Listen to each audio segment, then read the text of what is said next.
Welcome back to our next video on time, boys and girls, as well as mums and dads. So this is just a video on calendar work and the various tips and tricks that you can use to do calendar work.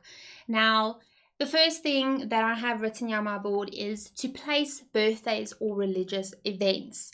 Now, you could take a plain empty calendar from any month or year and ask your child, okay, now go and find the date where your birthday is and write your birthday on that date. Then ask them questions like, all right, what day does your birthday fall on in this month or this year?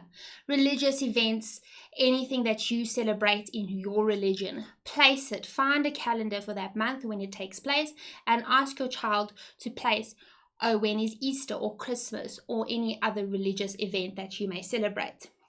Then another thing you can do is count down to events.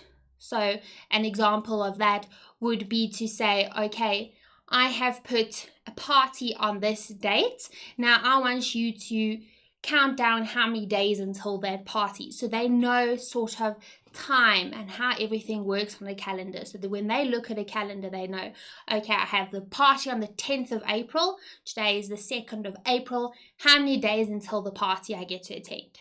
Then the next thing is count the number of weeks and or days. Now this is very important to do so learners know how many days on a month, how many weeks are in the month.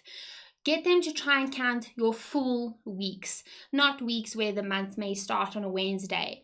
Get them to count full weeks on the calendar as well as how many days are in a month, in that specific month that they are looking at. Then your next one is to identify the year and the month.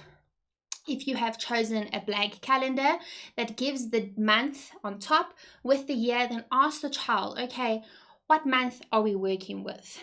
What year does this calendar take place? When doing calendar work, you can take it from any year you like, years back or even go years forward, and ask them. Now, take for instance, you take a blank calendar for February 2020 and ask them, go and draw a heart for me on Valentine's Day, or maybe your birthday is in February. Go and draw a balloon on mom's birthday, or draw a smiley face on your brother's birthday. So anything like that where they work with the calendar as much as possible so that when they look at a calendar, they can read it easily. Right.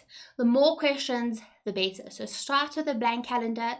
I would suggest it does have the month name and the year on top so that you can incorporate that as one of the questions. All right.